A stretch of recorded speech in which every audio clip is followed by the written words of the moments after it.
Bonjour à toutes et à tous.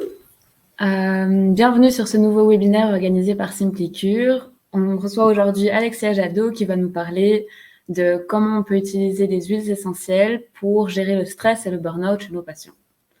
Donc, Alexia Jadot, elle est docteure en pharmacie et elle a fondé l'école d'aromathérapie qui s'appelle Pranazen. Et elle s'est spécialisée dans toutes sortes de domaines. Et vous avez sans doute entendu parler d'elle car elle est apparue à la radio, elle est apparue sur de nombreux magazines. Et je vais lui laisser la chance de pouvoir se présenter un peu plus en détail. En attendant, je voulais juste refaire une petite précision. Vous êtes naturellement invité à partager avec nous sur le canal. Et si vous avez des questions, vous pouvez les poser sur l'onglet Q&A. Voilà, on prendra un moment pour répondre aux questions à la fin de la présentation. Et maintenant, je vous laisse avec Alexia. Bonjour tout le monde. Alors, j'espère que vous m'entendez. Oui, vous m'entendez bien? Parce que j'ai un petit problème de son, j'ai l'impression. Mais bon, Alice, tu peux me dire si on m'entend bien? Moi, je vous entends. Ah, parfait. Alors, c'est impeccable. Donc, bonjour à tous. Excusez-moi pour ce petit souci. Je suis avec vous aujourd'hui pour vous parler d'un sujet qui me tient très, très fort à cœur, qui est la gestion du stress et du burn-out avec les huiles essentielles. Donc voilà, on va parcourir, je pense on va passer un peu plus d'une heure, ensemble, mais on m'a dit que ce serait de toute façon enregistré en replay, donc il y a pas de souci, vous pourrez avoir, toutes, les infos. Donc je voulais vraiment remercier SimpliCure, aujourd'hui de me donner l'occasion de partager ce thème avec vous parce que c'est vraiment, je pense, une grande avancée, la gestion du stress avec les huiles essentielles pour les thérapeutes. Donc voilà, je suis très, très heureuse. Donc merci, Flavie qui est en vacances, merci Alice, d'être, là avec moi ce soir et merci à SimpliCure de partager cela. Alors, je vais tout de suite, vous parler d'abord de pourquoi, de ma mission de vie. Donc ma mission de vie, elle est très claire, elle est de former les thérapeutes pour qu'ils intègrent l'aromathérapie dans leur protocole de soins. Donc ça se résume à une phrase. Je suis partie de zéro parce que comme, Alice l'a dit, je suis pharmacienne, donc je suis arrivée en 2004, au comptoir de la pharmacie et là, j'étais confrontée à des patients qui me demandaient, des produits, des remèdes naturels pour soigner, leur arthrose, leurs maux de tête, enfin plein de choses et là, je suis vraiment tombée des nues en étant pharmacienne. Je me suis dit: «Mais en fait, je ne peux pas répondre à leurs attentes. Je n'ai pas, l'information, je ne connais rien». Donc je me suis dit: «Ah là, il va falloir que tu te formes et que tu trouves des clés pour pouvoir les aider» et donc je pouvais faire, de la phytothérapie, de l'homéopathie, des huiles essentielles, enfin un peu, ce qu'on voulait et je voulais vraiment, me perfectionner dans un domaine et vous allez comprendre tout de suite, aujourd'hui pourquoi ce sont les huiles essentielles qui m'ont vraiment attirée. Donc du coup, je me suis spécialisée avec, Dominique Baudou à l'aromathérapie scientifique, au Collège international d'aromathérapie. Mais ici, SimpliCure, c'est une société, belge, donc je pense que les Belges, vous devez, très bien, le connaître. Pour les Français, c'est vrai qu'il est un petit peu moins connu et j'ai pu, ensuite comme ça conseiller, au comptoir à mes patients des petites synergies, des petits protocoles, donc ça, c'était très, très chouette.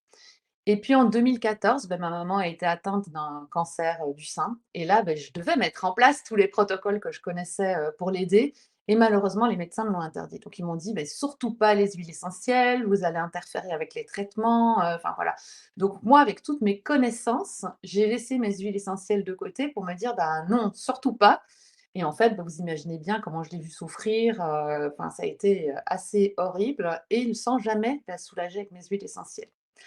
Après, je suis partie à Madagascar et là, j'ai vu, j'ai compris, en tout cas, ça a encore appuyé ce que je pensais, de dire que les médecines alternatives sont absolument indispensables pour le bien-être des patients. Donc, je ne rejette pas le médicament puisque je suis pharmacienne, mais je suis convaincue qu'on peut allier le médicament à la médecine alternative, que ce soit l'aromathérapie, que ce soit la phytothérapie, l'homéopathie, peu importe, mais je pense qu'il y a de la place pour les 2. Et là, j'ai décidé de me former, très, très fort, sur l'accompagnement du patient cancéreux, bien sûr, sur la douleur, sur l'olfactothérapie, la pédiatrie, la gynécologie, la dermatologie, enfin, j'ai suivi des tas de formations vraiment spécifiques, et j'ai commencé à donner des conférences à Bruxelles, à Paris, à Montpellier, avec toujours beaucoup de monde. Donc l'aromathérapie suscitait un très grand intérêt. Et donc j'ai décidé en juin 2020 de créer mon école d'aromathérapie Pranazen, une école qui est en ligne pour toucher le plus de personnes possible. Donc on a à ce jour plus d'une soixantaine d'élèves qui se sont inscrits ici en janvier et qui viennent de tous les horizons, puisque, il y en a, qui sont au Canada, il y en a qui sont en Suisse, j'ai des dentistes à Casablanca, j'ai des médecins à Genève. Donc voilà, ça permet d'ouvrir, à tout le monde cette formation en aromathérapie qui, pour moi, est indispensable. Alors, oui, je m'appelle Alexia Jadot, je suis docteure en pharmacie, j'ai fondé cette école. Aujourd'hui, on est 8, on est 5, pardon, je vais un peu trop vite, 8 peut-être un jour. Là, pour le moment, on est 5 dans l'équipe, donc voilà, une équipe incroyable qui m'aide beaucoup, tous les jours et je suis membre de l'Association française d'aromathérapie clinique. Voilà, donc comme je disais, notre école, elle a déjà traversé pas mal de frontières, hein. Je vous ai mis un peu d'où venaient, tous nos élèves et puis je suis très chouette parce que, les avis Google, on y fait de plus en plus attention et il y a quand même déjà, 28 élèves qui ont répondu alors que vous savez que, c'est très difficile quand on est content d'avoir des commentaires. C'est plutôt quand on est mécontent qu'on a des commentaires. Donc voilà, je suis aussi très, très fière, de mes élèves et de cette formation. Alors, voilà, on va arrêter de parler de moi puisqu'on va parler aujourd'hui, du stress et du burn-out. C'est ça le plus important et c'est pour ça qu'on est ici. Donc moi, j'ai découpé cette conférence comme elle me semblait essentielle, en déterminant d'abord quelles sont les phases de stress et on va voir, tout ça ensemble. Ensuite, pourquoi, je trouve les huiles essentielles incroyables dans la gestion du stress. On verra ensuite la liste des huiles essentielles pour que vous soyez vraiment dans la pratique de savoir lesquels choisir, comment les sélectionner, c'est important. Et puis, je vous montrerai quelques cas pratiques de comment on crée une synergie, quelles sont les synergies les plus adaptées pour que vous puissiez dès aujourd'hui vraiment commencer à agir avec les huiles essentielles. C'est vraiment une invitation à agir et à aller de l'avant avec l'aromathérapie. Sachant que on a toujours peur des effets secondaires, en olfaction, en voie cutanée, comme on va beaucoup le voir aujourd'hui, il y a très peu de danger si on reste dans les clous de ce que je vais vous dire aujourd'hui. Alors, les phases de stress, sans doute que vous devez déjà connaître très bien tout ça. C'est Anseli qui est vraiment notre inspiration par rapport à ça, qui a déterminé, le syndrome général d'adaptation. Donc ça, c'était très intéressant. Il a trouvé qu'il y avait 3 phases de stress. Donc on peut être soit dans une phase d'alarme, vous voyez le petit bonhomme là, qui va se recevoir les livres sur la tête, eh heureusement qu'il a des alarmes pour réagir. Ensuite, si le stress dure plus longtemps, en phase de résistance, donc on essaye de résister face à l'agent stressant. Et puis, quand on n'en peut plus, quand l'organisme est épuisé, on passe en phase d'épuisement. Alors, vous voyez que le stress n'est pas spécialement négatif. Le stress, il est même très positif en phase d'alarme. Par exemple, vous allez traverser une route, une voiture va vous écraser. Heureusement qu'en une demi-seconde, vous sécrétez de l'adrénaline, de la noradrénaline et que vous reculez pour ne pas vous faire écraser. Donc, le stress, il est positif quand il est sur un temps très court et qui nous permet de survivre. Malheureusement, l'être humain stresse beaucoup trop et donc on est trop dans une stress chronique qui engendre des maladies, qui engendre plein de choses négatives. Si vous comparez avec les animaux, eux, ne font pas de burn-out. Le burn-out, il est ici en phase d'épuisement. Donc les animaux, eux, ils vont très bien, ils font pas de burn-out. Pourtant, est-ce que vous ne pensez pas que les animaux ont une vie bien plus stressante que nous? Les animaux, ils sont dans la savane. Si on prend l'antilope, l'antilope, elle est dans la savane. Tous les jours, elle risque sa vie, elle risque de se faire manger par un lion. Or, l'antilope, elle ne va pas se dire toute la journée en se levant le matin: «Je suis un peu stressée aujourd'hui, je vais peut-être en parler avec mes copines parce qu'on ne sait jamais qu'aujourd'hui je vais me faire manger par un lion. Ce serait quand même bien dommage que ce soit aujourd'hui la fin de ma vie». Non, l'antilope, elle est stressée 5 minutes quand elle voit le lion et qu'elle doit s'enfuir. Donc vous voyez cette différence entre l'être humain qui, lui, stresse d'une situation qui potentiellement pourrait arriver, mais qui n'arrivera peut-être pas. Donc on est toujours dans la réflexion, dans l'imagination de la pire situation qui peut arriver et c'est ça qui nous déclenche tout ce stress et tout ce burn-out. Alors cette phase d'alarme, vous voyez, qui est positive, elle dure quelques secondes, quelques minutes. On a parle de stress, donc de stress positif, et notre organisme se prépare à la fuite ou au combat. Donc ça, c'est très bien. L'hypothalamus envoie un message au niveau des surrénales qui vont sécréter adrénaline, noradrénaline. Donc parfait. Qu'est-ce qui se passe? Le cœur bat plus vite, la tension artérielle augmente, les pupilles se dilatent, les muscles et le cerveau sont plus irrigués. Vous voyez que tout se prépare à la fuite ou au combat. La digestion va ralentir, hein, puisque la digestion, on n'en tient pas compte pour le moment. La transpiration augmente, les poils se dressent, bref, tout est prêt pour qu'on combatte. Le problème, c'est quand ce stress, il s'arrête pas. Et donc, on passe en phase de résistance. Mais là, votre stress, il dure quelques heures, quelques jours. Et là, ça devient un stress négatif. Les mécanismes d'adaptation sont poussés à l'extrême. Donc, on essaye de combattre, de réagir à ce stress, mais nos réserves d'énergie s'épuisent de plus en plus. Donc, dans ce cas-là, on n'est plus sur un système adrénaline-noradrénaline. C'est l'hypothalamus qui envoie un message aux surrénales pour qu'elles aillent sécréter le cortisol qui permet de résister plus longtemps. Et le cortisol va nous emmener plein de sucre dans le sang pour justement nourrir nos muscles et nous préparer à la fuite ou au combat. Sauf que le problème, c'est qu'on n'utilisera pas ce sucre puisque on subit et on ne va ni fuir ni combattre. Avec les effets que vous connaissez bien, les ulcères de stress liés à ce cortisol qui nous use, l'irritabilité, la frustration, le manque de concentration. Alors ici, en phase de résistance, vous pouvez tout à fait identifier ces personnes qui vivent toujours à 100 à l'heure. Donc elles vous disent, j'ai pas le temps, je suis débordée, on verra, non, ce week-end, il est booké. Voilà, vous voyez tout à fait le style de personne. Quand vous voyez ce schéma, je suis sûre que chez vous, vous voyez déjà quelques personnes de qui je veux parler, j'espère pas vous. Mais vous pouvez vous dire, bah, OK, lui, il est très clairement en phase de résistance. Il faudrait qu'il lève un peu le pied, c'est pas bon là. Et puis, on a les personnes pour lesquelles bah, le stress, il s'arrête pas. Donc à un moment donné, il faut que ça s'arrête. Et puis, bah, si ça s'arrête pas, bah, votre organisme qui tente de lutter, lutter, lutter, lutter, à un moment donné, il est complètement débordé. Les surrénales, elles n'ont plus rien à vous donner parce qu'elles ont déjà tout fourni. Le cortisol, il chute, le sucre, il chute. Et là, c'est le burn-out. Et le burn-out, la personne, elle est complètement à plat. C'est-à-dire qu'elle se réveille un matin et c'est assez dingue, elle ne sait plus mettre un pied devant. Elle ne peut plus s'habiller, elle ne peut plus manger, elle n'a plus envie de rien, elle est en dépression profonde, elle est découragée de tout, donc juste prendre sa douche, c'est un truc qu'elle ne peut pas mettre en place tellement elle est fatiguée. Donc c'est une fatigue qui est vraiment physique, émotionnelle. Et vous voyez cette notion entre notre système nerveux et notre système endocrinien, hein, donc chaque fois qu'on stresse, système nerveux, notre système endocrinien met des choses en place. Et c'est lié aussi, en troisièmement, à notre système immunitaire. Donc moi, je dis toujours, système nerveux, système endocrinien, système immunitaire sont intimement liés. Et quand un ne va pas bien, les autres ne vont pas bien. Et donc, c'est là qu'aboutissent aussi des affaiblissements du système immunitaire. Donc, on n'a plus aucune ressource, que ce soit aussi bien physique, émotionnelle et mentale. Et là, c'est beaucoup plus grave puisque il peut apparaître des maladies comme de l'hypertension artérielle, des maladies cardiovasculaires, du diabète fatalement avec tout le sucre que vous avez dans le sang qui n'est pas utilisé, des maladies auto-immunes, on voit bien que le mécanisme immunitaire est complètement perturbé, des troubles hormonaux, des insomnies, donc en plus on est crevé, on n'arrive même plus à dormir, des cancers, on sait que les cancers sont énormément liés au stress, des troubles psycho-émotionnels, des troubles obsessionnels compulsifs qu'on appelle TOC.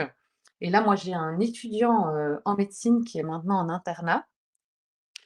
Il a tellement stressé pendant toutes ses études, donc pendant des années, que là, il est en internat, donc je crois qu'il est en cinquième année. Il est bourré de TOC.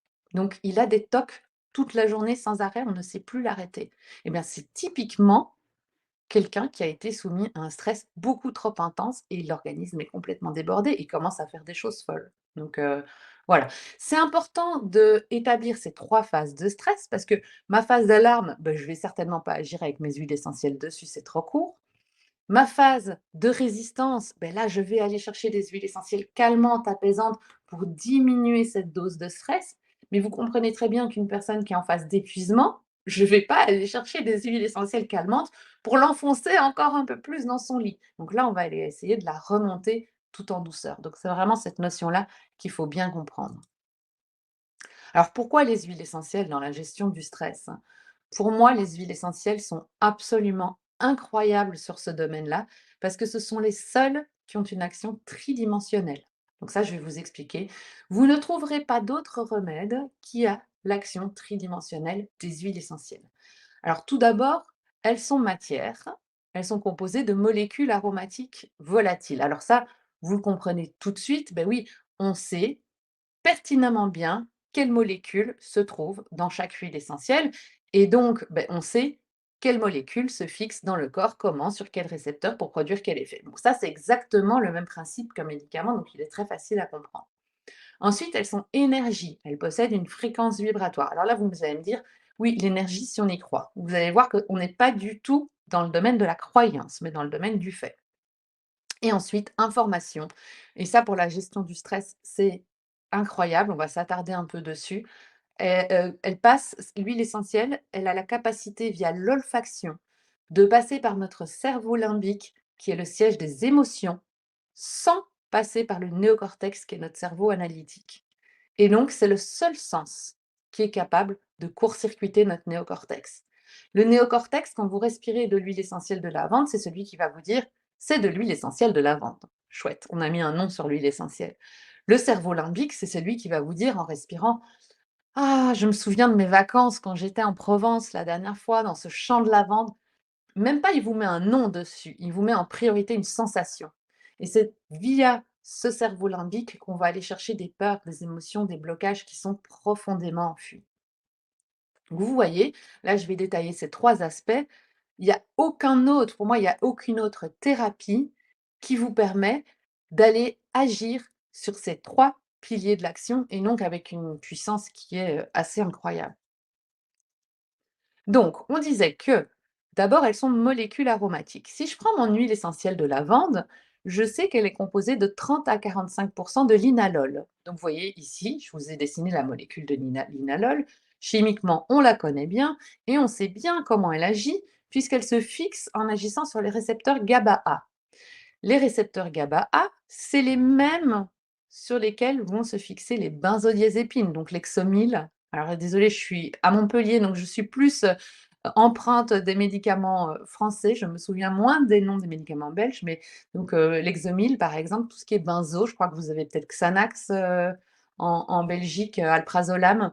Voilà. Donc notre linanol, on sait qu'il se fixe sur les récepteurs GABA. Et le GABA, vous savez que c'est un neurotransmetteur inhibiteur, donc il va inhiber, mettre au repos notre cerveau pour lui dire calme-toi, tout va bien, repose-toi, ça va aller. Il chasse nos idées noires, donc c'est vraiment un chouette, un chouette mode d'action. On a identifié aussi dans le lemongrass que le citral agissait également sur ce récepteur GABA-A.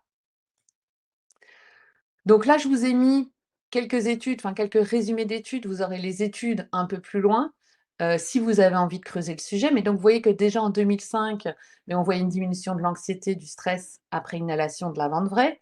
En 2012, sur les femmes en postpartum, on a testé l'inhalation de lavande vraie, regardez, 15 minutes 2 fois par semaine. C'est pas grand-chose, hein, pendant 4 semaines et on avait déjà vu un abaissement des niveaux d'anxiété et du niveau de dépression. En 2015, une autre étude nous montre l'amélioration du sommeil, de l'énergie, de la vitalité qu'on a observé chez les étudiants qui étaient privés de sommeil et qui avaient inhalé de la lavande vraie juste avant le coucher. Et cette étude-là, que je trouve assez incroyable, qui montre que l'administration de lemongrass à une dose de 10 mg par kilo par voie orale, hein, per os, a montré une activité anxiolytique. Et ce qui est encore plus fou, c'est qu'on a montré que si on donnait, du flumazénil, qui est un antagoniste des benzodiazépines, donc qui va se fixer au récepteur, GABA, on pouvait inverser l'effet. Donc c'est comme ça qu'on est certain que le lemongrass se fixe bien au récepteur des benzodiazépines. Donc ça, c'est vous voyez, on n'est pas dans le domaine avec les huiles essentielles de la croyance. «Ah oui, mais si tu y crois», j'entends encore ça maintenant, hein. «Oui, si j'y crois pas trop aux huiles essentielles», mais en fait, on n'est pas du tout dans le domaine de la croyance. Alors, on a l'encens, je pourrais vous en faire 1000, hein, je vous en sélectionner, 3-4, parce que sinon on passe la journée, qui lui va faire un rétrocontrôle négatif au niveau des glucocorticoïdes, hein, par l'axe hypothalamo-hypophyso-surrénalien, donc c'est-à-dire, il va diminuer notre taux de cortisol, enfin il va en tout cas freiner tout ça pour que tout ce stress se désaccélère. L'ylang-ylang que vous connaissez sûrement bien, qui a aussi cette capacité de diminuer le cortisol, mais qui va aussi agir sur la voie sérotoninergique et dopaminergique. Donc aussi bien sérotoninergique sur la voie de tout ce qui est antidépresseur, on va dire, mais aussi dopaminergique, système dopaminergique qui est notre système de récompense, qui nous donne envie de continuer. Donc ça, c'est intéressant. Alors je vous ai montré ici, qu'on a réalisé une étude avec de l'huile essentielle d'encens et qu'on a vu une atténuation du stress, en utilisant l'encens et que ce qui est très intéressant, regardez, c'est sur la fin, que si on isolait les composés majeurs de l'encens, donc l'alpha-pinène et le limonène, qui sont vraiment les molécules principales qui composent mon huile essentielle d'encens, eh bien, on n'observait pas de diminution de cette corticostérone, donc du cortisol. Donc c'est quand même incroyable de se dire: «Mais finalement, c'est peut-être pas l'alpha-pinène et le limonène qui donnent cet effet». Vous voyez, des fois, on ne sait pas à quoi c'est lié. Mais ce qu'on sait, c'est que mon huile essentielle d'encens fonctionne. Et c'est pour ça que j'insiste vraiment pour que vous choisissiez des huiles essentielles de qualité, où on distille de la première à la dernière goutte, puisque vous ne pouvez pas savoir parfois quelle molécule donne cette super propriété à l'huile essentielle. Et c'est ce qu'on appelle le totum d'une huile essentielle. Alors, ici, on va passer rapidement. De toute façon, tout ça, vous avez les notes, hein, vous pouvez tout revoir. Ici, c'est par rapport à l'ylang-ylang. On avait mis 3 gouttes dans une lampe d'eau chaude qu'on avait mis à 90 degrés, 90 degrés, dans une pièce fermée. Et après 60 minutes, eh bien, on avait remarqué une diminution de la fréquence cardiaque, de la pression artérielle, une baisse de l'activation du système nerveux autonome, donc notre orthosympathique surtout qui était baissé. Donc vous voyez déjà en 2013. En 2016, le mécanisme sous-jacent à l'effet anxiolytique et régulateur de l'humeur a été identifié. Donc ça date déjà, il y a presque 10 ans, vous voyez, et on voit qu'il agit par voie sérotoninergique et dopaminergique. On l'attribue à la présence de benzoate de benzyl dans notre huile essentielle. Ensuite, 2018, on fait respirer de l'ilang-ilang à des souris anxieuses et on voit que dans leur taux plasmatique, par des relevés sanguins, la corticostérone avait diminué et la sérotonine avait augmenté. Et ensuite, pour l'ilang-ilang, on voit aussi que son bêta-caryophyllène, et ça, je continue, bêta-caryophyllène agit sur les récepteurs cannabinoïdes, endocannabinoïdes, qui se trouvent dans plusieurs organes, hein. Et vous savez que les récepteurs cannabinoïdes, c'est là que vient se fixer la morphine. Et donc, c'est comme ça, alors c'est hors sujet aujourd'hui, je pourrais refaire une présentation sur la douleur parce qu'il y a tant à dire, mais c'est comme ça qu'on sait à quel point l'ilang-ilang est puissante sur des douleurs profondes, des douleurs diffuses, des douleurs cancéreuses, par cette action endocannabinoïde. Voilà, des études, vous pourrez aller, comme ça, voir un peu tout ça. Ici, c'est ce que je viens de vous expliquer. Donc, si on prend l'encens et l'ilang-ilang, mais on voit qu'au niveau de notre taux de cortisol, il y a un rétrocontrôle. Il y a aussi, regardez avec le lemongrass et la lavande vraie, une activation de la voie GABAergique, qui est une voie inhibitrice de notre cerveau. On voit que l'ilang-ilang active aussi la voie sérotoninergique et la voie dopaminergique. Donc je trouvais ça un bon résumé. Je ne suis pas rentrée dans le détail de plein d'autres huiles essentielles, comme vous voyez ici le romarin, la sauge, la cannelle, parce que le temps nous est malgré tout compté. Mais vous voyez que voilà, on sait très clairement comment agissent moléculairement nos huiles essentielles et c'est ça qui était important pour vous de retenir aujourd'hui. Donc cette action moléculaire, elle est facile à comprendre, on a l'habitude avec les médicaments. Ce qui est plus compliqué, c'est cette action énergétique, cette action vibratoire. Alors souvent on me dit vibration, oui, si on y croit. Alors moi je vais vous dire tout de suite, la plus petite partie de votre corps, c'est-à-dire l'atome qui constitue votre corps, est-ce qu'il n'est quand même pas composé de le noyau de protons et de neutrons avec des électrons qui gravitent autour? Et si des électrons gravitent autour, ça veut bien dire qu'il y a un champ électromagnétique qui est créé. Donc s'il y a un champ électromagnétique, il y a bien une fréquence vibratoire. Donc je vous dis aujourd'hui que oui, il est sûr que votre corps vibre à une certaine fréquence. Et au plus il vibre haut, au plus vous êtes en bonne santé. Quand on est malade, notre corps vibre plus bas, pardon. Et ça, on peut tout à fait le mesurer. Donc c'est de nouveau pas quelque chose, ah ben si on y croit. Mais non, un corps humain en bonne santé, il résonne à une fréquence de 62 à 78 mégahertz. La maladie, elle commence à se manifester en dessous de 58 et on peut tout à fait analyser la vibration d'une huile essentielle avec des appareils de mesure comme le bioélectrographe. Donc on sait définir comment vibrent les huiles essentielles. Et donc, je vous ai mis ici, vous voyez, les huiles essentielles de plus haute vibration ici et celles de plus basse vibration ici. Donc, menthe poivrée, vous voyez, on est plus ou moins à la fréquence vibratoire d'un corps qui est en bonne santé. Et donc, vous comprenez tout de suite, en regardant ce schéma-là, qu'une rose de Damas va vibrer à une fréquence qui est absolument incroyable pour notre corps. Et que donc, d'utiliser la rose de Damas, ça va vous faire vous sentir beaucoup mieux. Par contre, oui, je vous vois venir, elles sont extrêmement chères. Donc, la rose de Damas, c'est l'huile essentielle la plus chère. Donc, on la réservera souvent pour des deuils. Donc c'est vraiment, l'huile essentielle qu'on va utiliser pour des deuils, aussi bien pour la personne par exemple, je pense justement à ces personnes qui ont des cancers, qui sont en phase terminale, qui doivent partir, mais qui s'accrochent, qui n'ont pas envie de mourir et puis on comprend d'un côté.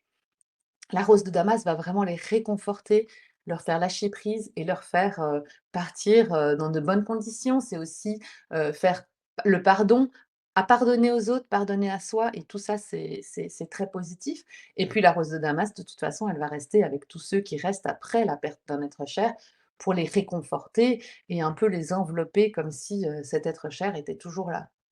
L'hélicryse italienne, donc l'immortelle, vous la connaissez très bien sans doute dans tout ce qui est bleu, hématome, contusion, elle est assez miraculeuse, mais vous l'avez aussi dans tout ce qui est bleu de l'âme, choc de l'âme. Donc, par exemple, vous apprenez une mauvaise nouvelle, vous sentez dans la carotide que ça lance, vous sentez quand vous mettez votre main comme ça, palpitation carotide, hop, immortelle, une goutte pure sur la carotide, tout se calme. L'encens, je ne dois plus vous en parler, hein, ceux qui fréquentent les églises, vous savez très bien que c'est une odeur d'ancrage, que ça nous permet d'être ici et maintenant et d'arrêter de cogiter. Et le Ravinsara qui est neurotonique. Donc Ravinsara, oui, vous le connaissez bien pour l'hiver, alors il ne sert pas que à stimuler l'immunité, c'est un neurotonique, donc il nous permet, quand on ne va pas bien, qu'on est en phase d'épuisement, souvenez-vous les 3 phases de stress, de nous remonter, de nous redonner de l'énergie, mais il nous permet aussi, quand on est en phase de j'essaye de lutter, lutter, lutter, de nous calmer et de nous apaiser. Et je peux vous dire aussi que le Ravinsara, il permet de délier les langues. Donc, mesdames, puisque je vois qu'il y a beaucoup de dames aujourd'hui, vous avez envie que votre mari ce soir vous parle comme il ne vous a jamais parlé, vous raconte toute sa vie. Viens chérie, je vais te faire un petit massage au Ravinsara et vous allez voir qu'il va un peu vous raconter toute sa journée, qu'il va vous parler comme il ne vous a jamais parlé. La parenthèse est fermée. Donc, ça, c'était pour l'aspect vraiment énergétique des huiles essentielles. C'est comme les IRM, hein, un aspect énergétique, imagerie par résonance magnétique. C'est un gros aimant qui va exciter vos protons et qui va donner une image. Mais c'est bien la preuve qu'on est énergie, qu'il y a de l'énergie et que tout ce qui est énergétique va nous aider. Du moment alors attention ici, il me vient en tête quelque chose, du moment que vous sélectionnez correctement vos huiles essentielles. Si vos huiles essentielles sont de qualité médiocre, qu'elles ont été mal distillées, eh bien le pouvoir énergétique de votre huile essentielle, il sera très bas. Donc vous ne pourrez rien faire avec ces huiles essentielles-là. Donc c'est vraiment important la qualité d'huile essentielle. C'est très, très important. Alors, ensuite informationnel, donc ça c'est le grand pan, sur la gestion du stress avec les huiles essentielles. Donc c'est Alan Hirsch qui a fait de grandes découvertes, qui est un psychiatre et neurologue américain, qui était le directeur de la fondation de recherche et de traitement de l'odorat et du goût de Chicago et il émet une hypothèse, c'était dans les années 80, il dit que les parfums ont une influence sur les actes ou le comportement des personnes. Il nomme ça l'aromacologie. Eh bien, il ne s'était vraiment pas trompé puisqu'on a compris plus tard comment ça fonctionnait. Alors, l'aromacologie, elle va étudier tous les phénomènes liés aux odeurs et il y a de nombreux résultats d'expérience qui maintenant sont vraiment établis et on le sait que l'odorat agit sur nos comportements. On sait, je vais vous expliquer juste après précisément comment ça agit. Alors, il y a une étude que je vous conseille vraiment d'aller lire, je vous ai mis le résumé. C'est une expérience qui a été faite au service de néonatologie de Haute-Pierre à Strasbourg par le professeur Messer en collaboration avec le CNRS. Et qu'est-ce qu'ils ont fait? Ils ont fait un truc assez incroyable. Ils ont diffusé dans des couveuses, donc chez des prématurés, des effluves de vanille, donc 15 gouttes 2 fois par jour et ils ont vu, tenez-vous bien, une diminution de 50 des apnées centrales du nourrisson et donc du niveau du risque de mortalité. Tout ça avec une odeur. La vanille, c'est vraiment, en aromathérapie, le doudou, on appelle ça le doudou olfactif, c'est l'ancrage universel. Quand la maman allaite d'ailleurs, il y a des petits extraits de vanilline qui vont dans son lait. C'est vraiment la substance la plus réconfortante. Donc pour l'enfant, hein, chez l'adulte, on est plutôt sur la rose de Damas, mais chez l'enfant, c'est l'ancrage universel. Et donc, bah, regardez, ces résultats sont quand même incroyables. Alors vous allez voir le détail, c'est petit et vous pouvez avoir les notes, qui est beaucoup plus long sur, comment toute l'expérience a été menée. Vous allez voir même comment les bébés faisaient des grimaces aussi nourrissons qu'ils étaient dans leur couveuse quand on diffusait des odeurs qui étaient pas plaisantes, comme des odeurs de choses qui sont rances et tout ça. Et donc, beh, on peut aller lever des blocages, lever des choses, apaiser le système nerveux, calmer, donner du courage simplement avec des huiles essentielles. Donc sur cet aspect psy, pour ça, hein, l'aromathérapie, ben, on le voit avec les élèves en cours de formation, on a 1000 et un sujets à traiter et on est efficace sur 1000 et une choses, que ce soit l'infectiologie, que ce soit la dermatologie, que ce soit l'olfactothérapie, que ce soit la pédiatrie, on fait plein de choses. Mais vraiment dans ce système nerveux, cette gestion du stress, je trouve que comparé aux alternatives, on est imbattable et c'est pour ça que c'est vraiment quelque chose qui me tient particulièrement à cœur. Alors là, c'est ce que je vous disais, donc l'odorat, c'est le premier sens avec lequel on est et c'est le dernier qui nous quittera. Tous les animaux font plus confiance à ce qu'ils sentent qu'à ce qu'ils voient. Et nous, l'être humain, on a tendance maintenant à faire plus confiance à ce qu'on voit qu'à ce qu'on sent. D'ailleurs, on n'a plus l'habitude de sentir, de ressentir. Pourtant, c'est le seul sens, comme je vous disais, qui passe par notre cerveau limbique. Donc, regardez ici ces trois cerveaux. Bah, vous connaissez déjà sans doute ça très bien. Vous avez le cerveau reptilien, c'est le plus ancien cerveau, c'est l'instinct de survie. Ensuite, le cerveau limbique, qui est un peu plus nouveau, qui est le cerveau émotionnel. Et ensuite est venu se greffer là-dessus notre dernier cerveau, le néocortex, notre cerveau cartésien. Eh bien, l'odorat est le seul et l'unique sens qui est capable de pénétrer dans notre cerveau limbique sans avoir encore eu le temps d'être analysé par notre néocortex. Et c'est ce que Proust faisait aussi avec sa Madeleine, hein, quand il parlait de la Madeleine que sa grand-mère lui faisait dans son livre À la recherche du temps perdu. Pardon. C'est aussi cet ancrage olfactif de quand il mangeait une Madeleine, son ressenti par rapport aux émotions. Donc c'est vraiment, quelque chose d'extrêmement important. On arrive à lever des peurs, des blocages chez des gens qui vont mal avec une odeur, alors que les gens n'avaient même pas conscience de quelle était la peur ou le blocage. Donc c'est très, très impressionnant. Donc cette olfaction, elle permet d'accéder aux émotions, de raviver des souvenirs, de favoriser un ancrage sensoriel. Donc c'est vraiment une connexion directe entre l'esprit et le corps.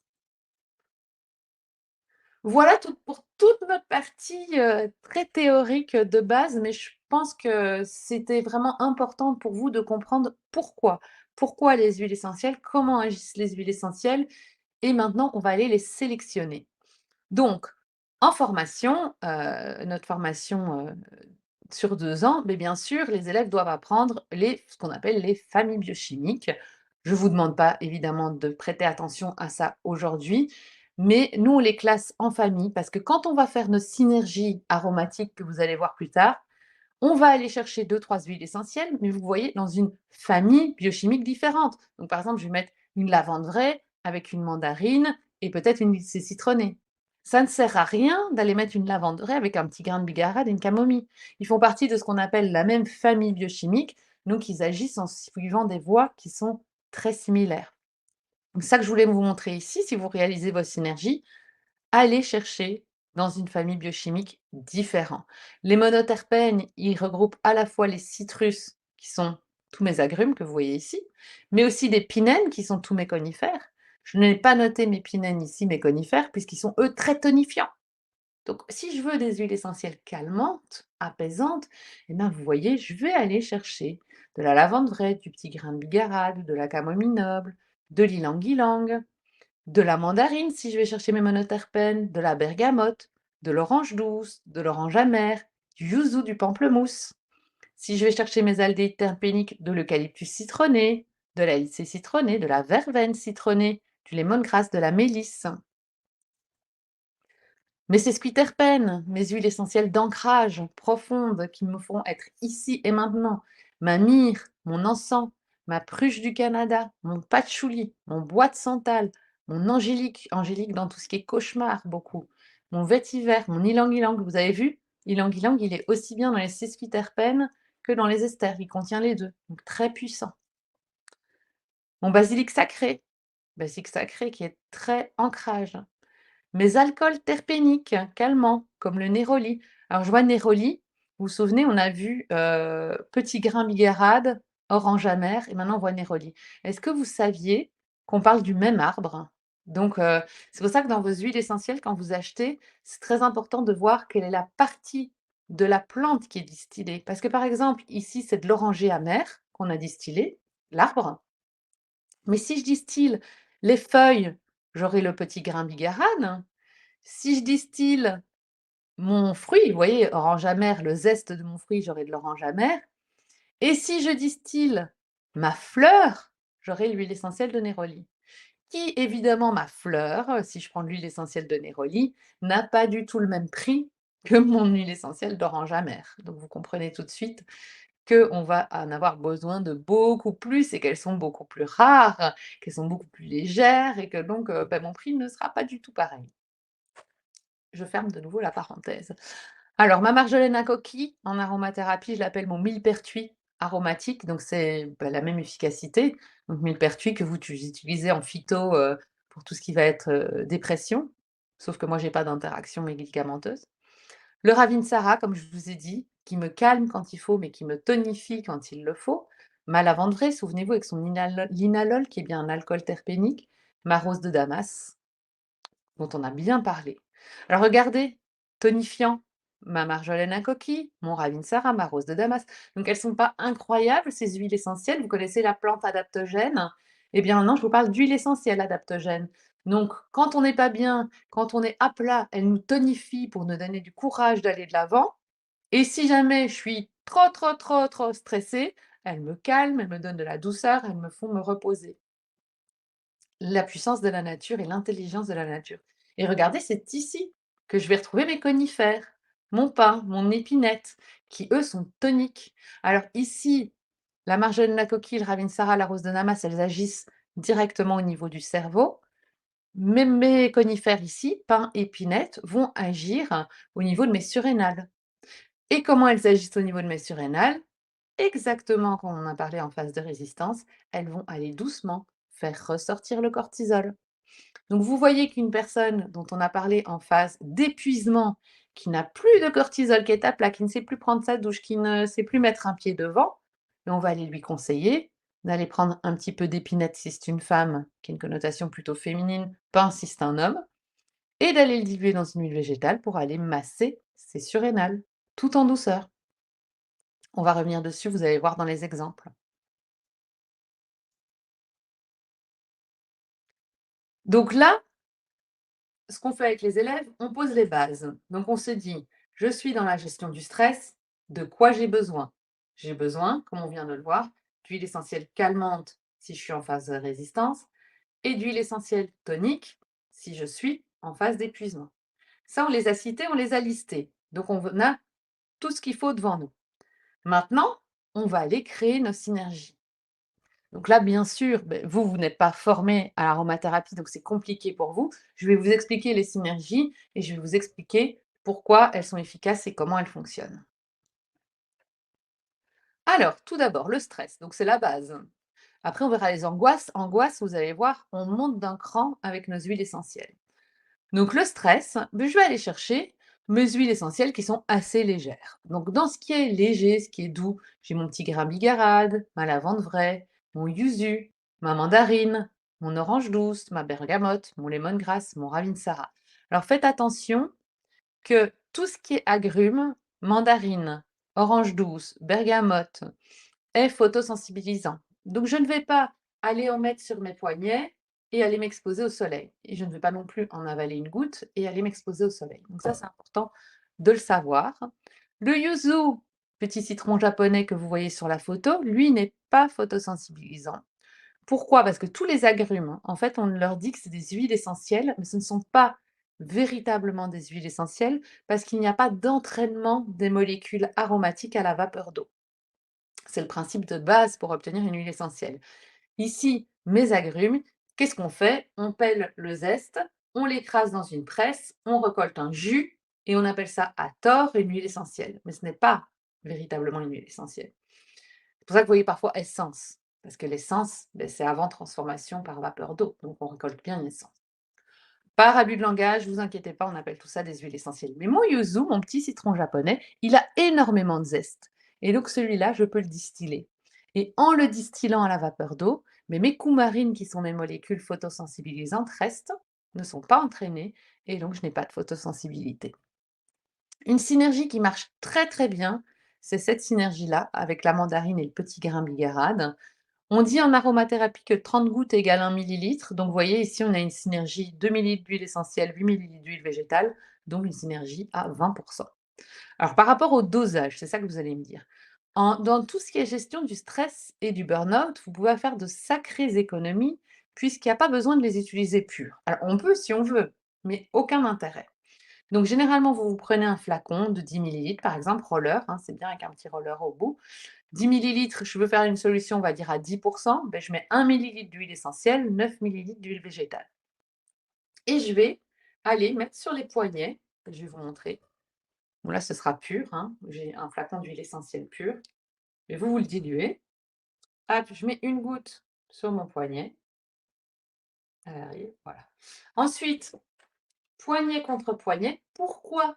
Parce qu'en médecine chinoise, les poignets sont des points d'acupuncture de la gestion du stress. Donc, je combine médecine chinoise et aromathérapie. En plus, c'est très vascularisé. Si vous regardez, vous avez des petits vaisseaux sur vos poignets. Donc, autant vous dire que vous faites quasi une intraveineuse d'huile essentielle.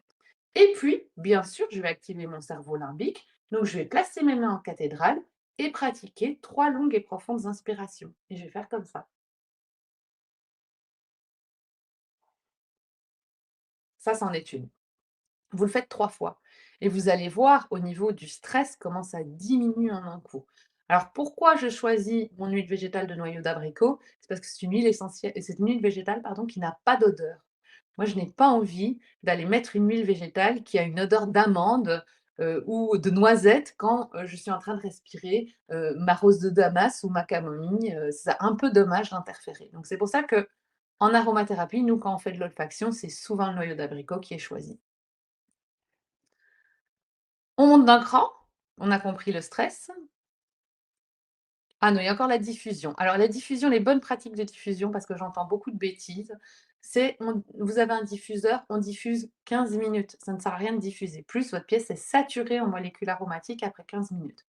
Vous pouvez garder cette atmosphère pendant 2 heures et ensuite, vous pouvez recommencer un nouveau cycle de diffusion. Mais pour ça, vous allez ouvrir la pièce, aérer, comme ça vos molécules aromatiques sont parties et vous repartez à zéro, un nouveau cycle de diffusion. Ça, c'est une synergie qui marche très, très bien. Alors, on ne diffuse jamais la nuit pendant qu'on dort. On peut diffuser en présence d'une femme enceinte ou d'un enfant. Donc voilà, j'aime bien remettre les points sur les i. Évidemment, on ne diffusera pas n'importe quelle huile essentielle en présence d'une femme enceinte ou d'un enfant. Pourquoi on ne diffuse pas la nuit? On ne diffuse pas toute la nuit. Votre cerveau, il fait quoi la nuit? Il travaille, il stocke toutes les informations que vous avez emmagasinées pendant la journée. Donc il va dire: «Ça je jette, pas besoin de garder. Ça je stocke dans la mémoire à long terme. Ça à plus court terme, on verra ce que je vais en faire». Donc il travaille très, très fort la nuit. Mais donc si vous, pendant toute la nuit, vous stimulez votre cerveau limbique, est-ce qu'il a le temps de faire son travail? Non. Donc on ne diffuse pas d'huile essentielle la nuit. Par contre, il vous est tout à fait possible, avant d'aller dormir, d'allumer votre diffuseur, de le laisser diffuser jusqu'à ce que vous alliez dormir et ensuite vous couperez le diffuseur au moment où vous dormez. Vous vous endormez dans la bonne odeur d'huile essentielle, mais elle va se dissiper et votre cerveau va pouvoir travailler. Donc ça, c'est important. Angoisse, je monte d'un cran. Donc cette fois-ci, je pars chercher ma camomille noble, mon néroli, mon encens, mon ylang-ylang. Ils sont très efficaces sur les angoisses. Et vous voyez, je peux créer des synergies. Évidemment, une huile essentielle sera toujours moins efficace qu'une synergie d'huile essentielle. Donc ça, c'est toujours important de savoir qu'au plus vous allez combiner des synergies, au plus vous allez être efficace. Mais au risque aussi d'avoir une très mauvaise odeur dans votre synergie. Donc il faut avoir toujours un mélange équilibré pour que ce soit agréable à utiliser. Et donc je rejoins la question de Alex ici qui me dit: «Et si on n'aime pas l'odeur du petit grain bigarade?» C'est la base, en fait, que l'odeur vous plaise. On va jouer sur les émotions, on va jouer sur, l'apaisement, le calme. Si l'odeur ne vous plaît pas, qu'est-ce qui va se passer? Vous allez être énervé. Donc si vous êtes énervé, ben on ne peut pas être énervé et se détendre en même temps, grâce au petit grain bigarade. C'est impossible. Donc il faut toujours, quand vous allez les conseiller à vos patients, il faut toujours que l'odeur vous plaise. Si l'odeur ne vous plaît pas, ça ne marchera pas, ça ne sert à rien de commencer. Et par exemple, la camomille noble, on va aussi l'avoir pour tout ce qui est traitement des insomnies. Eh bien, ma camomille noble, pour traiter mes insomnies, mais moi je déteste l'odeur de la camomille noble. Donc je ne vais jamais essayer d'aller mettre quelques gouttes sur mes poignets, de respirer le soir avant d'aller m'endormir avec une camomille noble. Et je serai super énervée. Ça va me provoquer une sensation pas du tout agréable. Et donc, avant d'aller dormir, à chaque fois avant d'aller dormir, je vais me dire: «Oh là là, je dois encore passer par cette odeur que je déteste pour arriver à dormir». Ne marchera pas. Voilà, donc ça, c'est important de bien le savoir. Alors au niveau de la voie cutanée et olfaction, j'ai mis à volonté. Pourquoi? Mais parce qu'on est hyper dilué, donc vous ne risquez jamais de faire un surdosage d'huile essentielle à cette dilution-là. Et encore moins avec la voie olfactive puisque, bah, là, on considère qu'il y a même pas de résorption sanguine importante, donc il y a aucun souci. La confiance en soi, très important. Je crois qu'on est nombreux à manquer de confiance en soi, hein. Avant de commencer ce webinaire pour me donner, le courage de Jules César, vous vous souvenez, hein, Jules César avec sa couronne de laurier noble sur la tête, hein, baie de laurier d'ailleurs qui baccalauréatus, hein, baccalauréat, bah, voilà, vous avez tout compris. Donc c'est, vraiment l'huile essentielle phare de la confiance en soi. C'est: «Je vais y aller, je vais vaincre et je vais tous les terrasser». Alors bon, nous, c'est un plus trop le même vocabulaire que Jules César, mais vous voyez l'idée. Donc comment on fait? Ben pareil, on va le mettre sur les poignets, respirer et on va tout arriver à faire. Le courage est là et plus rien ne nous fait peur. On peut la diffuser, le laurier noble, si on peut ou si on veut, sans aucun problème. Et là, je vous ai créé une synergie très efficace pour la diffusion. Sachant que le citron, c'est vraiment l'huile essentielle qui nous donne peps, joie, quand elle est dans les synergies et l'encens, c'est ce qui va nous réancrer ici, maintenant. Donc vous voyez quand vous allez faire quelque chose et la confiance en soi, vous dites: «Oh je vais pas y arriver, oh mais ils sont tous trop forts, oh mais je suis un imposteur, qu'est-ce que je vais faire là, devant tous ces gens qui savent tous ce qu'ils font?» Encens, arrête de penser, tu es ici et maintenant, on attaque, on fait une conférence. On est très bien, tout va bien, on est tout seul, tout baigne. Ou qu'entouré de gens hyper positifs qui sont super contents. Voilà, ça c'est vraiment l'action du laurier noble. La dépression saisonnière. Bon, alors là, ça va un peu mieux, c'est le printemps, mais quand vient l'automne et en hiver, un hiver interminable, des fois, on n'a vraiment pas le moral, quand on se réveille et on a envie que ça aille beaucoup mieux et donc bah, je vais aller chercher mes 2 000 aromatiques, hein, c'est-à-dire ma marjolaine à coquille et ma verveine citronnée et donc vraiment, ça va agir très, très bien sur ma sérotonine et sur mon moral et là, je vous ai fait une synergie. Alors si vous ne les avez pas tous, bah, vous faites unitaire, hein, avec la marjolaine à coquille ou la verveine citronnée, mais je vous ai mis une synergie qui est très, très puissante et pour les personnes qui ont vraiment une dépression saisonnière importante, moi, ce que je prescris toujours, ce que je conseille, c'est d'aller faire un massage énergétique le long de la colonne vertébrale.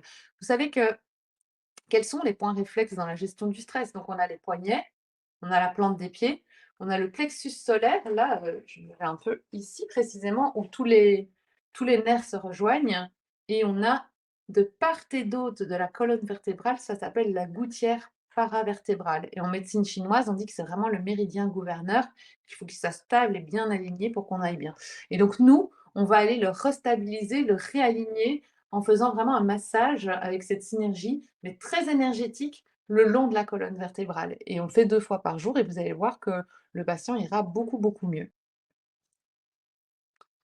Ce mélange diffusion pour la dépression qui est très réconfortant, qui agit sur le moral, qui est très agréable. Donc c'est ça toute la difficulté, si vous voulez créer votre propre synergie, qui contienne plusieurs huiles essentielles, c'est d'arriver à savoir quelle proportion pour qu'il en ressorte quelque chose, d'agréable. Donc c'est comme en parfumerie, hein. Vous voyez quand vous associez plusieurs, plantes pour vous dire, beh, finalement, qu'est-ce qui va donner quelque chose qui sent bon?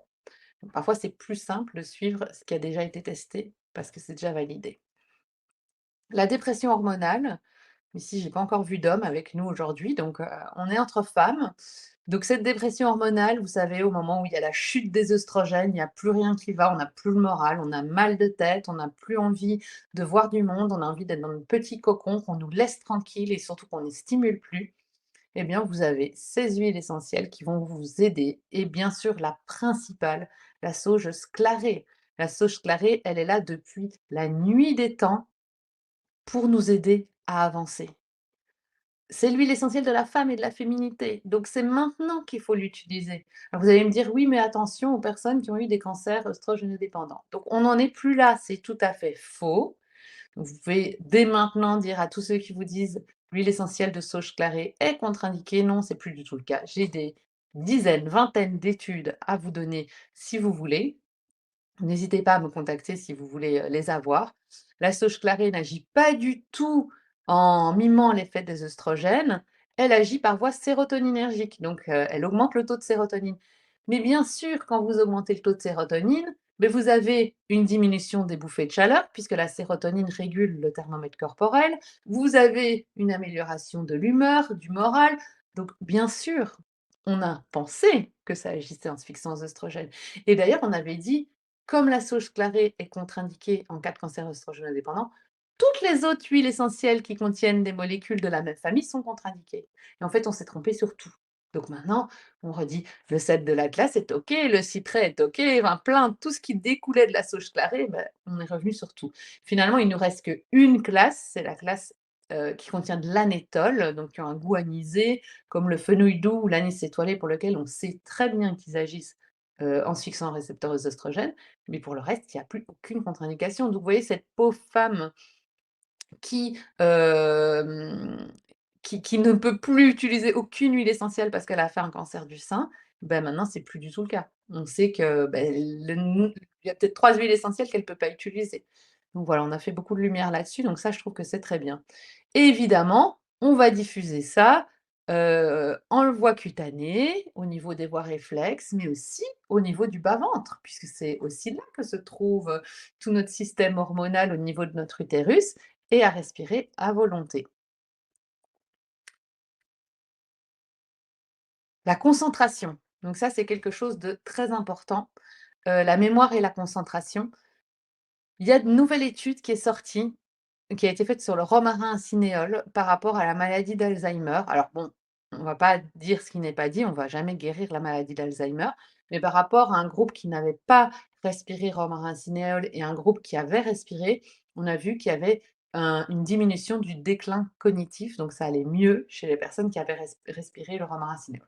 Du coup, tout le monde s'est mis à en respirer. Les pharmacies, on a été en rupture parce que personne ne veut avoir Alzheimer et donc tout le monde est dit: «En prévention, ça me fera jamais de tort, je vais respirer un peu de romarin». On ne sait pas encore si vraiment en prévention, ça marche sur quoi que ce soit. Mais tout ça pour vous dire que ce sont des huiles essentielles ici qui vont vous permettre de mieux vous concentrer, de mieux, arriver à être focus. La menthe poivrée, c'est typiquement l'huile essentielle que vous allez utiliser, à la place d'un café ou d'un Red Bull. Alors c'est pas bon de boire du Red Bull, mais pour vous donner vraiment, cet effet coup de boost. Par exemple, je pars en vacances, j'ai un long chemin à faire, je vais avoir un coup de pompe, mais c'est une goutte de menthe poivrée que j'avale directement et tout revient, le tonus, la vitalité, je suis en pleine forme. Attention quand même que cette menthe poivrée ne peut pas être donnée chez l'enfant en dessous de 6 ans, surtout pas chez la femme enceinte, pas chez l'épileptique, pas chez l'asthmatique. Contrairement aux autres huiles essentielles que je vous ai citées qui ont beaucoup moins de contre-indications. Donc basilic exotique, bois de rose. Des tests avaient aussi été faits sur le bois de rose par rapport au déclin cognitif. Romarin cinéole. Épinette pain, bien sûr, puisque souvenez-vous, on active les surrénales, on augmente le taux de cortisol, donc on donne du tonus, de la concentration.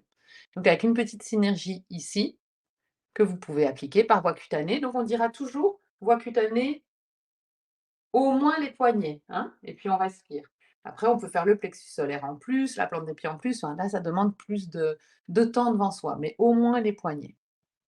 Et olfaction, ça veut dire que vous pourriez tout à fait vous faire un petit stick inhaler. Je crois que j'en ai ici, je peux vous montrer. Vous pourriez tout à fait, voilà, ça ressemble à ça, vous faire un petit stick inhaler et respirer votre stick que vous auriez en poche à volonté toute la journée. Donc ça, c'est facile. De la diffusion, ben, bien sûr, mon romarin cinéole, ma menthe poivrée, mon bois de rose, mon épinette. Donc là, vous allez avoir un super effet tonus, ma mémoire revient, je suis hyper concentrée. L'épuisement, ben, on en a parlé. Donc souvenez-vous des phases de stress. Donc là, je suis phase d'épuisement. Donc je n'en peux plus. Eh bien là, bien sûr, je vais aller chercher mon épinette, parce qu'on est entre femmes, je vois, hein. S'il y a des hommes, ils peuvent se manifester, parce que je ne vois que des femmes. Comme on est entre femmes, je prends mon épinette noire, 1 millilitre, 1 millilitre de noyau d'abricot. Vous voyez, je fais une dilution à 50% parce qu'elle peut être un peu caustique. Et je vais masser sur mes surrénales, matin et midi, 10 jours par mois maximum. Où sont mes surrénales? Juste ici, au-dessus de mes reins.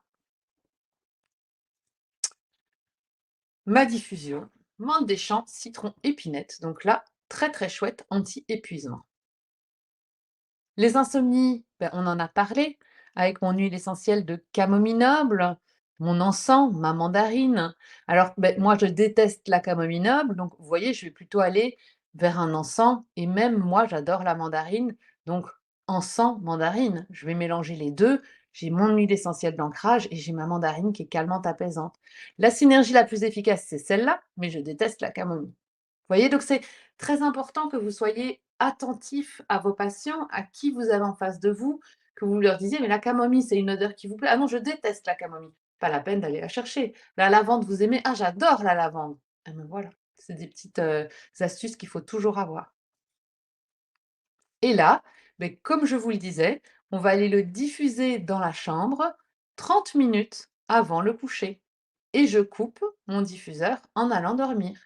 Et là, je vous propose, regardez, lychée citronné, c'est un peu, joyeux, mais calmant en même temps. La camomille pour m'endormir et ma mandarine. Lychée citronné, c'est vraiment quand vous la diffusez, alors la diffusez pas toute seule parce qu'elle est un peu caustique pour votre diffuseur. Si vous la diffusez, que vous voulez que ce soit seul, vous mettez une base d'orange douce, hein. Donc par exemple, dans le diffuseur environ 5 gouttes, beh, 3 gouttes d'orange douce, 2 gouttes de lychée citronné. On dit qu'elle est euphorique. Donc vous prévoyez une soirée avec des amis, vous avez envie de rigoler toute la soirée, vous diffusez un petit peu de lychée citronné, ça fera très bien l'affaire pour passer une très, très belle, soirée avec nous. Ah, on a Daniel avec nous. Daniel qui est un élève, je pense, Pranazen, hein. Si c'est toi Daniel, dis-le nous. Alors, donc Daniel, pour toi, ce sera, bien sûr le pain, quand on parlait d'épuisement. Ici, je vous ai mis, les huiles essentielles et les émotions. Vous savez, en fonction de différentes émotions, si j'ai de la colère, je vais aller chercher une camomille noble ou un romarin à verbenone, hein, parce que vous savez que le foie est lié à la colère, hein, donc on va aller chercher un romarin à verbenone. La tristesse, on va chercher du néroli, de l'ilang-ilang. Un conflit affectif ou la perte d'un être cher, je vous avais dit, hein, perte d'un être cher, rose de Damas, c'est aussi tout ce qui est lié au pardon, donc les conflits affectifs. Le lâcher-prise, la pruche du Canada et l'encens. La dépendance, regardez le poivre noir, le santal, qui sont très utilisés pour les dépendances, que ce soit les dépendances affectives, les dépendances alcooliques, les sevrages tabagiques, donc vraiment très, très intéressant. La haine et le rejet, la lavande vraie. Le deuil, le nard de l'Himalaya. Le nard de l'Himalaya, il y a vraiment un protocole, bon, je ne vais pas l'expliquer ici, mais on a vraiment un protocole très particulier que l'on fait, sur la personne qui est en soins palliatifs et qui doit «partir» entre guillemets, en tout cas, c'est mieux pour elle qu'elle parte et du coup, bah, avec ce rituel, souvent, dans les heures qui suivent, la personne n'est plus là et elle part, de manière vraiment détendue, et apaisée donc ça, c'est très chouette. Les peurs paniques, les cauchemars, on avait parlé de l'angélique et la solitude, la cannelle de Chine ou de Ceylan. Alors la cannelle est très caustique, donc il faudra faire très attention à la manière dont on l'utilise. Par contre, c'est vraiment une huile essentielle qui a une odeur chaleureuse, réconfortante. C'est comme quand vous allez sur les marchés, Noël, là, vous sentez cette odeur de cannelle, c'est très réconfortant, très chaleureux. Donc voilà, ce sera vraiment la solitude. Voilà pour tout ce que je voulais aborder avec vous aujourd'hui et je suis contente parce que j'ai réussi à tenir le timing, d'1 heure, donc ça, c'est très chouette. Alors pour ceux qui souhaitent vraiment aller plus loin et se former de manière, approfondie, comme Soraya qui est ici ou Daniel, à l'aromathérapie, mais pour Simplicure, on a mis un mot de passe, particulier qui vous donne droit à une réduction très spéciale, qui est Simplicure 2025, c'est facile à retenir. Et ce code sera activé jusqu'au 1er juin 2025. Et donc cette formation de 2 ans, bah, elle revient normalement à 970 € et en accord avec Simsecure, bah, on vous la propose, exceptionnellement pour vous à 890 €. Beh, voilà, maintenant vous avez 2 possibilités. Soit, beh, vous restez comme la femme ici, en vous disant toujours que les huiles essentielles, vous pouvez pas et vous demandez comment vous allez faire. Ou vous devenez un thérapeute qui peut, intégrer, les huiles essentielles et vous prenez un pas en avant aujourd'hui. Et puis n'hésitez pas, vous pouvez toujours réserver de toute façon une séance avec moi où je peux vous expliquer comment fonctionne la formation. C'est une formation en ligne et vous expliquer, comment on peut mettre tout ça en place et voir surtout si cette formation peut, vous correspondre ou pas et bien sûr, cette formation peut être prise en charge par les OPCO. Voilà, j'ai noté parce que j'ai vu qu'il y avait des personnes qui, me posaient des questions, notamment sur les protocoles et tout ça. Donc n'hésitez pas à me contacter par mail parce que je me ferai une joie de vous répondre et de vous donner, du coup, quels sont les protocoles et de vous aider, si vous avez des questions. Voilà, donc merci beaucoup d'avoir été, avec moi aujourd'hui. Je vous remercie, infiniment. Merci beaucoup Alexia pour cette super présentation. Je pense que beaucoup de nos participants vont pouvoir partir avec beaucoup d'outils pour aider leurs patients qui souffrent de stress ou de tout ce qui est lié au stress. Alors on a reçu pas mal de questions. Je vais vous laisser les regarder quelques instants pendant que je présente un peu la plateforme Simplicure.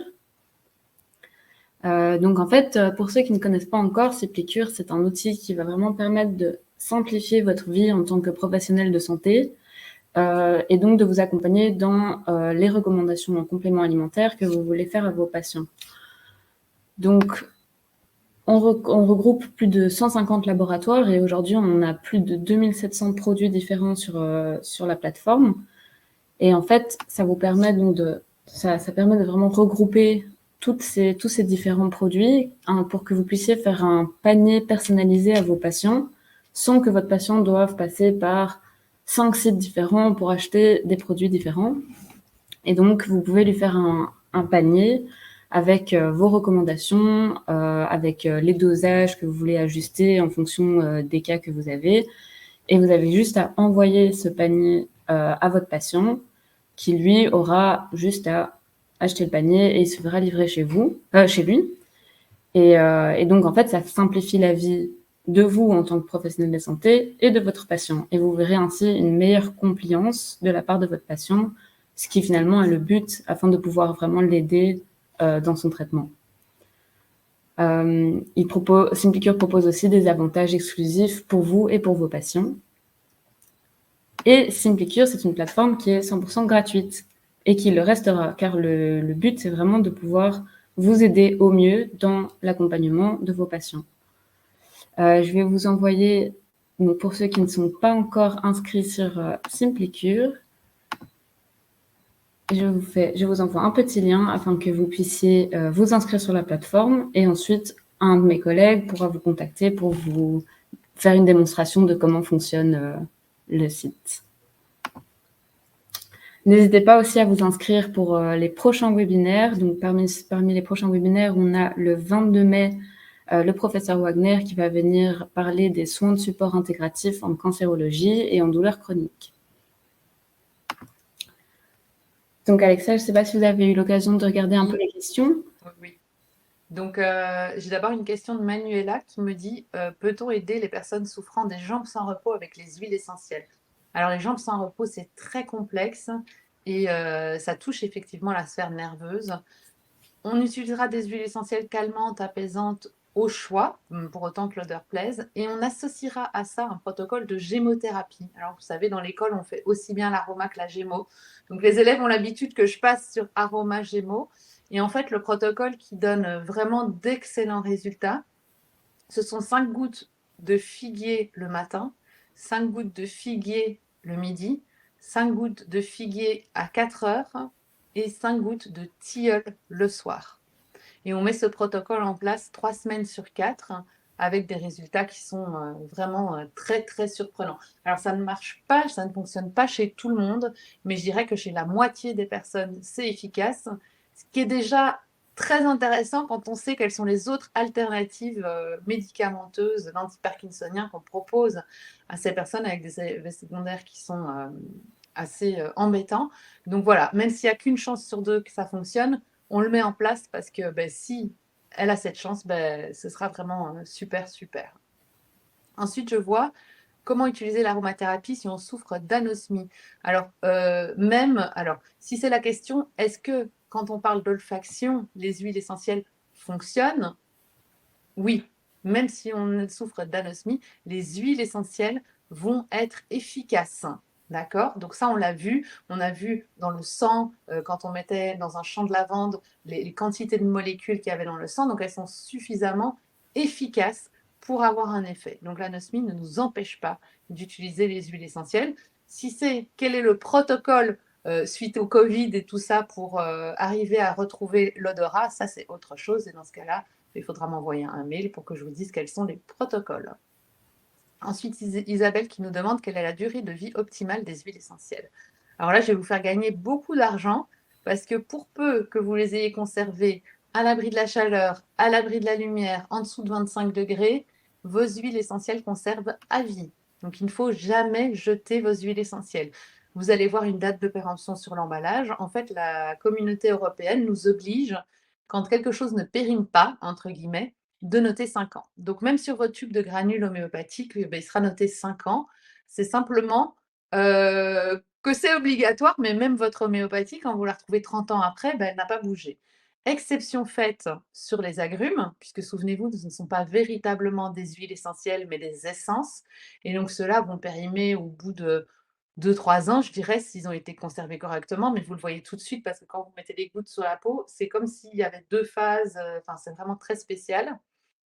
Donc là, il faut faire attention. Et les résineux, justement, on a parlé de pin, d'épinette.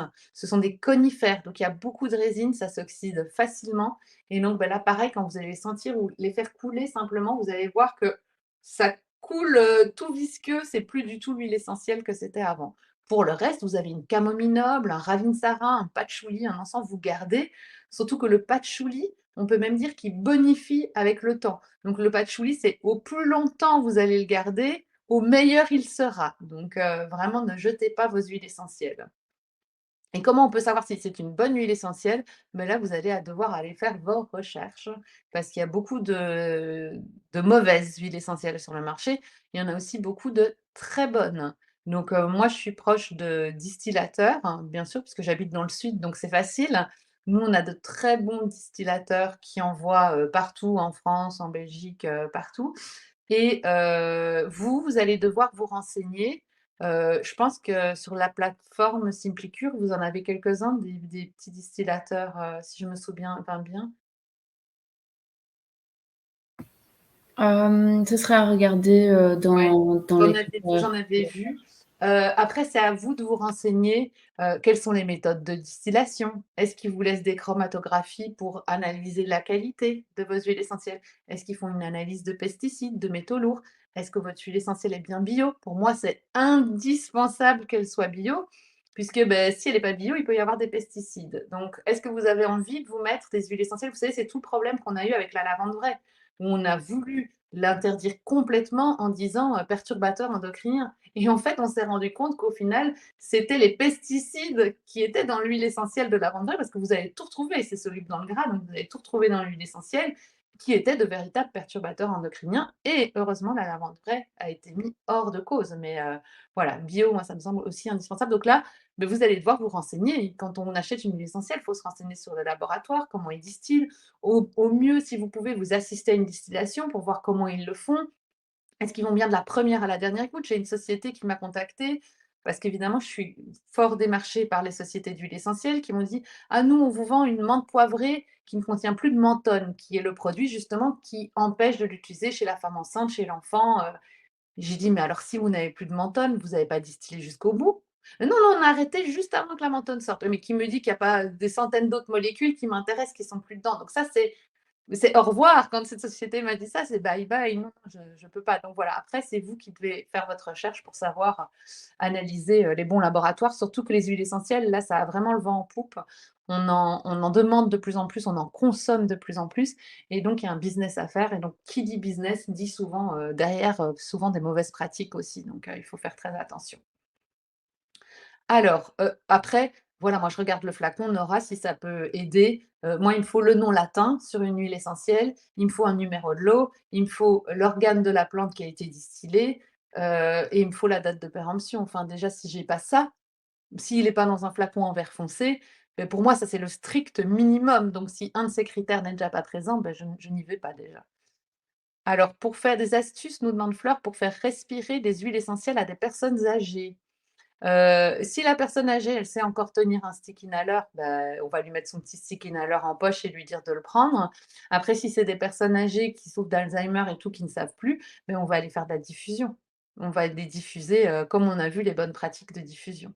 Et par rapport au quel diffuseur acheter, vous avez 2 types. Vous avez les diffuseurs à nébulisation, donc qui vont vraiment, aller avec de l'eau diffuser les huiles essentielles, et puis sinon vous avez les diffuseurs qui s'utilisent à sec. Alors souvent à sec, c'est beaucoup plus précis dans la diffusion, mais c'est de la verrerie. Donc, c'est que des instruments en verrerie. Alors moi, personnellement, j'ai 2 enfants à la maison. La verrerie, chez moi, elle va pas faire long feu. Donc, j'ai opté pour des diffuseurs à brumisation. Pardon, j'ai dit nébulisation. Nébulisation, c'est la verrerie. Brumisation, ça fait une brume, c'est avec de l'eau. Donc moi, j'ai opté pour brumisation. Maintenant, si vous êtes chez vous, qu'il y a aucun risque que cette verrerie se casse, c'est une diffusion qui est encore plus précise que la nébulisation. Il y a que 2 types sur le marché, donc on peut pas se tromper. Alors, les particules d'huile essentielle sont des polluants, ça c'est Alex, on entend dire que les particules d'huile essentielle en diffusion sont des polluants, donc ça c'est totalement faux. À partir du moment, alors polluants, elles ne seront jamais, mais attention, il est vrai que si on sursature une pièce en molécules aromatiques, ça peut devenir pas bon pour l'organisme, mais comme dans tout ce que vous allez faire. Si vous donnez trop, c'est pas bon. Donc c'est pour ça que respecter les règles de diffusion en disant: «Je diffuse 15 minutes, j'arrête pendant 2 heures, j'aère pour ne pas sursaturer, je rediffuse», vous ne serez jamais en toxicité, vous serez même toujours hyper positif. Mais je sais qu'il y a des idées comme ça qui circulent, et c'est bien dommage. Alors ensuite, Natalia, pourriez-vous dire quelles huiles essentielles on peut avaler? Alors ça, c'est une question que j'ai souvent dans la gestion du stress et du burn-out. On me dit souvent, «Oui, mais donnez-moi quelque chose à avaler». Alors, il faut savoir qu'au cours de l'embryogenèse, donc quand on était un tout petit embryon dans le ventre de nos mamans, on était composé de 3 feuillets: l'endoderme, le mésoderme et l'ectoderme. L'ectoderme, c'est ce qui va vous donner, se transformer en peau et système nerveux. Donc, vous voyez, dès notre plus tendre enfance, la peau et le système nerveux étaient intimement liés. Donc, vous n'aurez jamais de résultat plus efficace que d'appliquer vos huiles essentielles sur la peau. Donc, les avaler, c'est moins efficace. Par contre, on va faire des protocoles avec des médecins pour avaler des huiles essentielles, par exemple, au cours de sevrage de benzodiazépines, parce que la personne a l'habitude d'avaler ses gélules et psychologiquement, elle a besoin d'avaler des gélules. Donc là, on va faire avaler des gélules d'huile essentielle. Mais on sera toujours plus efficace avec la voie cutanée. Alors, au niveau de la diffusion, nous dit Christelle, est-ce sans danger si un chien est dans la pièce? Oui, Christelle, donc c'est absolument sans danger si le chien ou le chat est dans la pièce. Le chat, ce serait même pire parce qu'il a un odorat beaucoup plus fin, pour autant que vous lui laissiez une voie de sortie. Donc il ne faut jamais diffuser et enfermer l'animal dans la pièce de diffusion. Donc vous allez voir que quand vous allez diffuser, votre chien, il va être dans la pièce. Si ça tombe, ça lui plaira très bien, ça va le déstresser, ça va lui faire du bien, il va rester. S'il n'aime pas, vous lui laissez l'opportunité de partir. Il ne faut jamais les enfermer, et les chats, c'est encore pire parce qu'ils ont l'odorat beaucoup plus fin. Donc il faut toujours penser à ne pas les enfermer. Donc ça, c'est important. Et ils sont assez grands d'eux-mêmes pour partir si jamais ça leur plaît pas ou s'il y avait un quelconque danger. Alors Alex, il nous dit: «Pour le rhume des foins, quelles huiles?»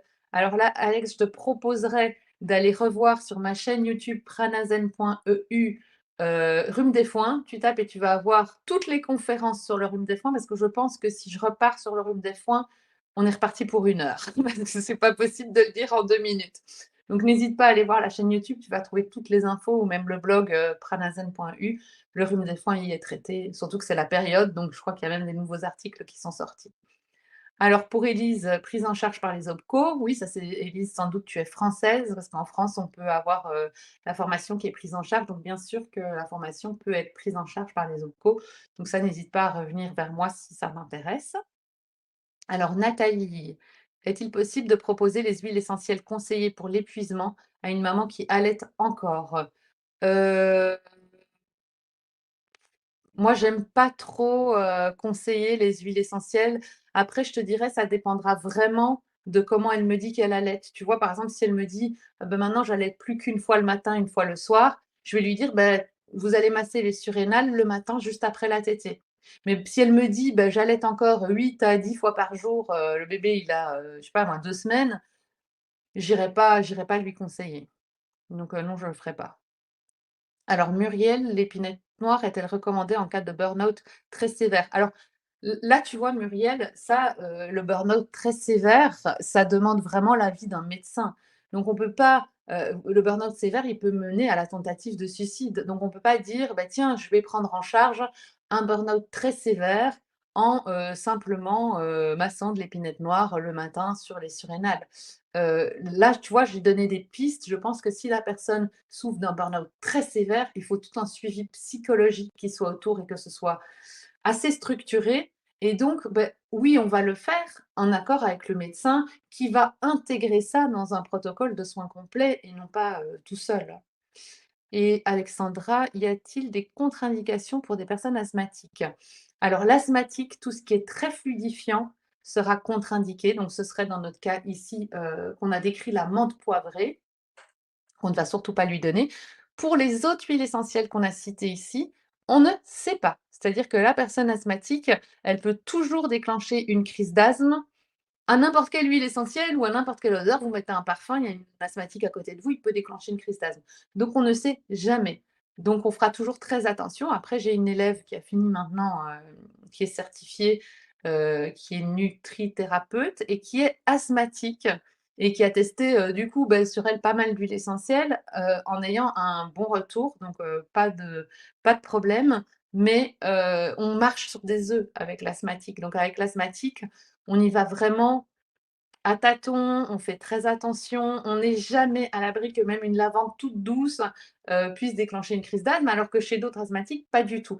Mais on sait que les huiles essentielles fluidifiantes, comme un eucalyptus mentholé, un romarin verbena, une menthe poivrée, va fluidifier et va agir au niveau des bronches, a beaucoup de chances de déclencher une crise d'asthme. Donc c'est là qu'on fera, vraiment le plus attention. Alors au niveau des marques que je conseille, je pourrais pas répondre comme ça Nathalie, parce qu'il y en aurait, pas mal donc mais ça pareil, n'hésitez pas à me renvoyer un mail, si vous voulez, plus d'infos. Et Sadia, merci beaucoup pour cette classroom passionnante. Est-il possible d'utiliser les huiles essentielles avec les fleurs de bac? Sont-elles complémentaires? Oui, donc ça c'est génial.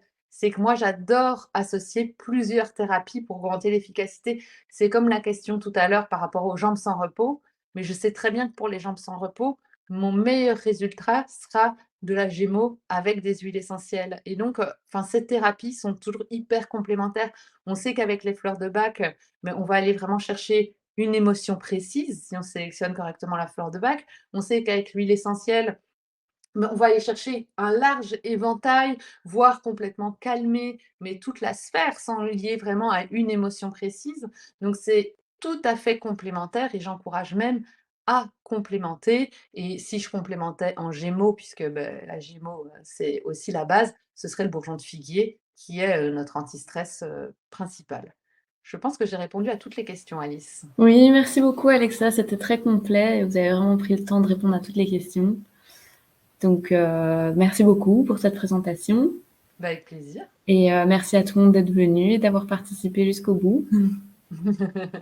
Au revoir, merci beaucoup. Au revoir, merci, merci beaucoup.